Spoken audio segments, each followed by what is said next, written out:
అయితే స్వామి ఏం లేదు, యాక్చువల్గా ఈ రిటర్నింగ్ వాళ్ళు ఎందుకు కట్టిరంటే ఇదంతా చెరువు అనమాట. ఇదంతా చెరువు, దీంట్లో నుంచి నీళ్లు దీంట్లోకి వస్తున్నాయి, వచ్చి మా సెల్లార్లో నిండుతున్నాయి, ఊట వస్తుంది అనమాట.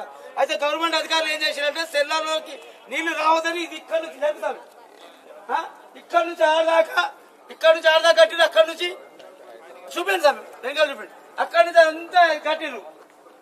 కట్టిన తర్వాత మేమేమనుకున్నామంటే రిటర్నింగ్ వాళ్ళు కడుతున్నారు కదా, ఈ నీళ్లు పోతాయేమో అనుకున్నాం, మొత్తం కడతారేమో అనుకున్నాం, మొత్తం మా డబుల్ బెడ్రూమ్ ప్లేస్ ఎంత ఉందో అంతా కడతారేమో అనుకున్నాము. కానీ సగం వరకే కడుతున్నారు, అది కూడా సగమే కట్టిర్రు. మా రామిరెడ్డి సార్ అన్నట్టు ఈ ప్రాజెక్ట్ ఇది ఫెయిల్ అయిపోయింది. దయచేసి రేవంత్ అన్నకి ఒకటే రిక్వెస్ట్, ఈ వాటర్ ప్రాబ్లం లేకుండా మా గరీబోళ్ళని మేము ఈ బిల్డింగ్ లో పడి చచ్చిపోకుండా మమ్మల్ని కాపాడాలని మా యొక్క రిక్వెస్ట్ అండి. అంతే స్వామి, మాకు ఇల్లు అయితే కేసీఆర్ గవర్నమెంట్ ఇచ్చారు, కానీ రేవంత్ అన్న గవర్నమెంట్ లో మాకు తాళాలు ఇస్తారని పోతున్నారు. కాబట్టి మాకు ఒక రిక్వెస్ట్, ఇక్కడ మా అక్క చెల్లెళ్ళు మా పిల్లలు ఉన్నారు, ఈ బిల్డింగ్లలో మాకు ఏం కాకుండా దయచేసి చూసి మాకు చేయాలని మా యొక్క రిక్వెస్ట్ అండి.